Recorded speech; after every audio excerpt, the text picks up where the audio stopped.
Hello and welcome to another new episode of Vishal classes. मैं Vishal sir welcome करता हूं आपका एडुकोडेमी में।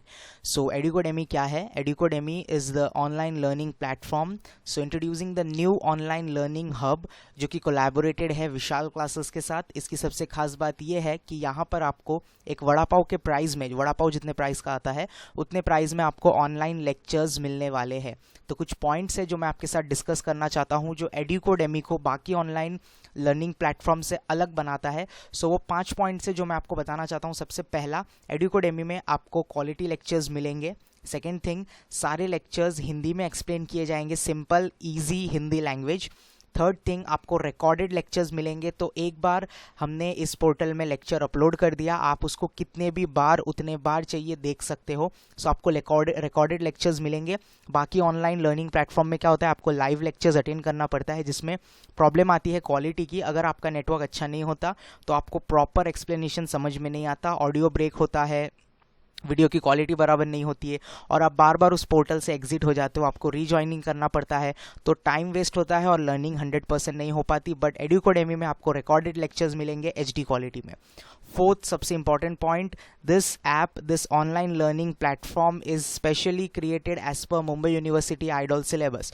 तो इस पोर्टल को बनाया ही गया है specially for Mumbai university student. तो यहाँ पर जो भी लेक्चर्स अपलोड होंगे it will be as per Mumbai university IDOL syllabus. Fifth and the most important point जो एडुकोडेमी को रियल में बाकी सारे ऑनलाइन प्लेटफॉर्म से हटकर बनाता है, most affordable online class. You get all the lectures starting from just ₹10। Okay students, तो एडुकोडेमी आपको कहाँ पर मिलेगा? ये इस वेबसाइट का जो लिंक है वो इस वीडियो के नीचे डिस्क्रिप्शन में दिया गया है।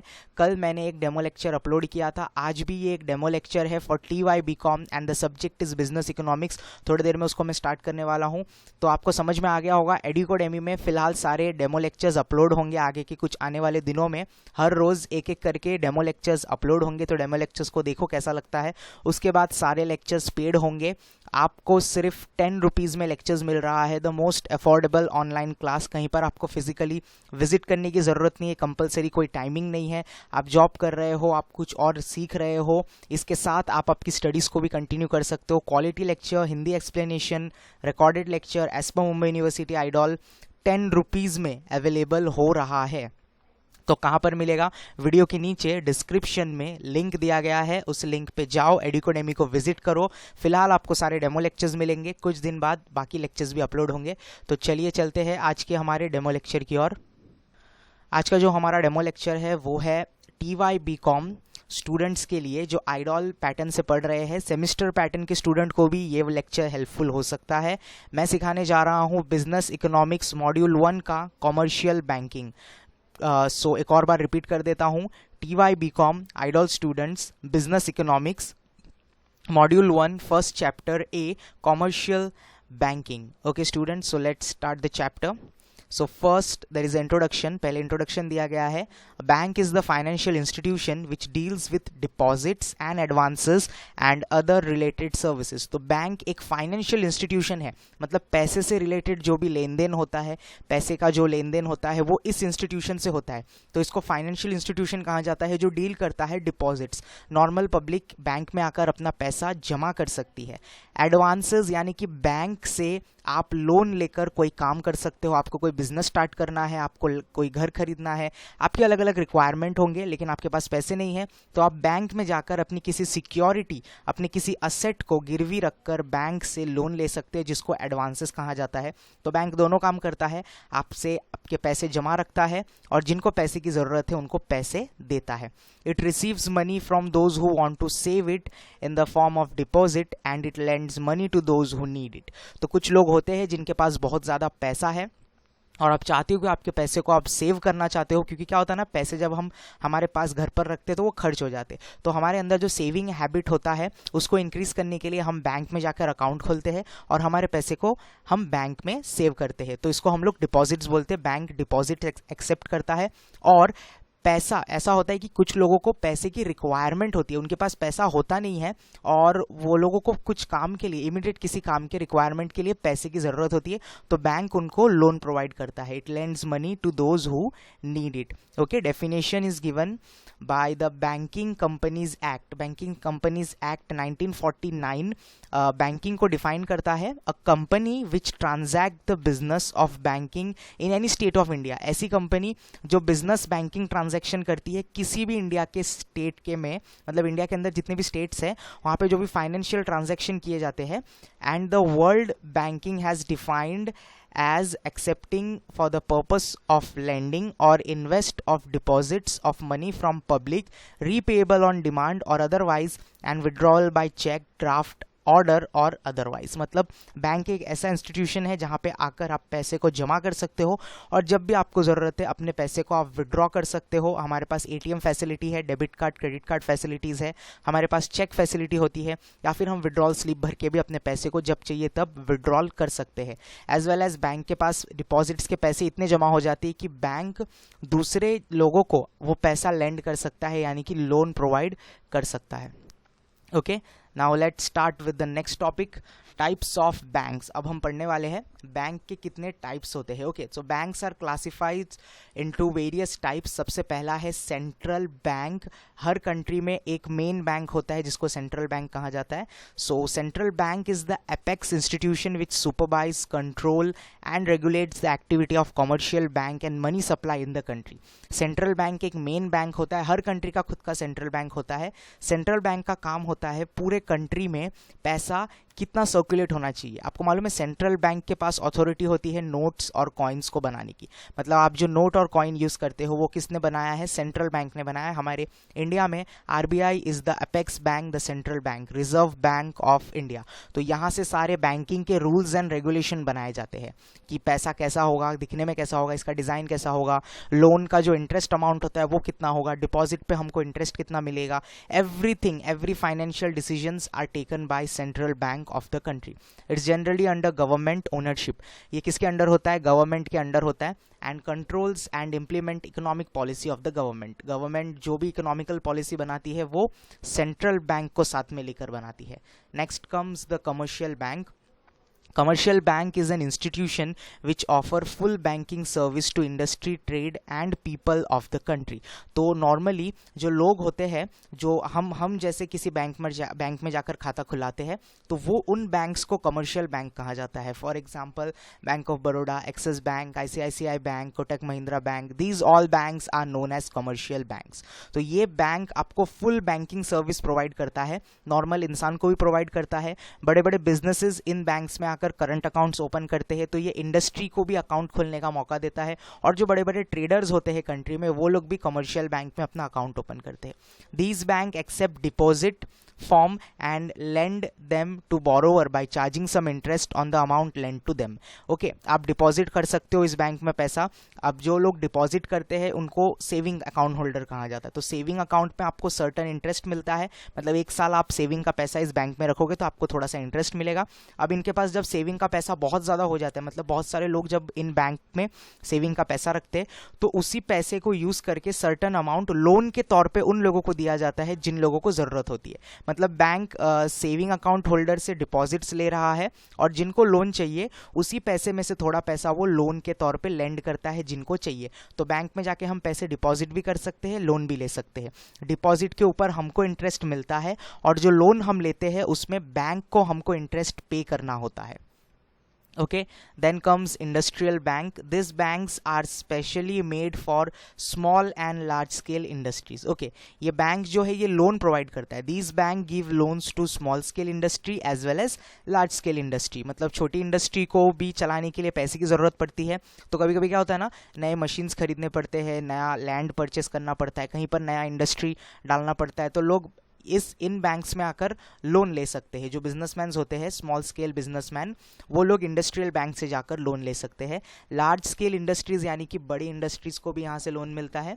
They give long term loans to industry and trade. जो इंडस्ट्रीज होती है उनको लॉन्ग टर्म बेसिस पे लोन दिया जाता है। Take example, more than 5 year, 6 year, 10 year, 15 years का जो लोन है वो ये बैंक्स आपको प्रोवाइड करती है। कुछ एग्जांपल्स दिए गए हैं, IDBI, SFC. IDBI is industrial development bank of India, SFCs are state finance corporation, as well as industrial bank में आईसीआईसीआई बैंक भी आता है। Okay, then comes the foreign bank.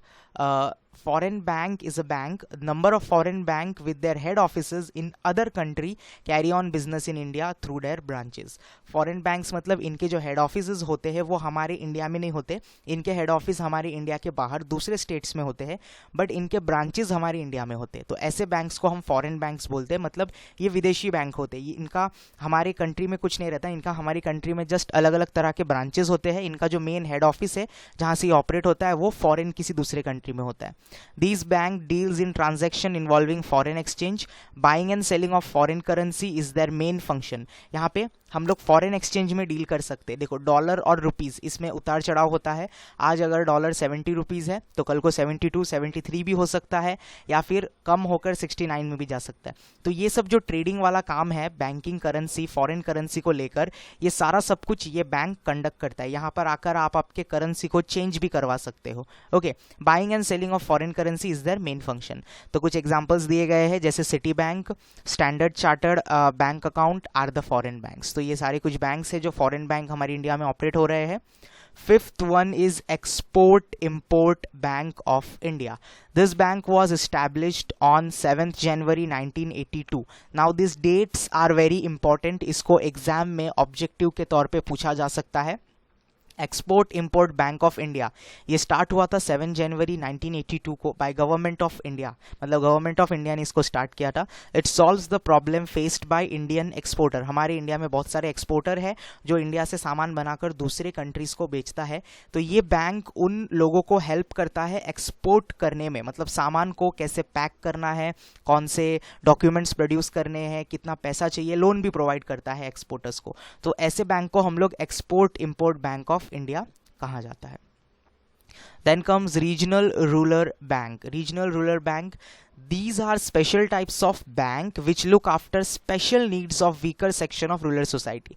Rural society यानी कि जो गांव होता है हमारा, बैकवर्ड क्लास, जहाँ पे अभी भी उतनी ज़्यादा तरक्की नहीं हुई है, लोग अभी भी वहाँ पर एग्रीकल्चर कर रहे हैं और प्राइमरी ऑक्यूपेशन ज़्यादा प्रैक्टिस किया जाता है। मतलब पूरी तरीके से समझ लो कोई गाँव है जहाँ पे बहुत ही वीकर सेक्शन ऑफ सोसाइटी रहता है, बहुत नॉर्मल लोग रहते हैं, ज़्यादा अमीर लोग रहते नहीं हैं, इनके छोटे छोटे सेविंग्स होते हैं और इनको टाइम टू टाइम छोटे मोटे लोन्स की रिक्वायरमेंट होती है।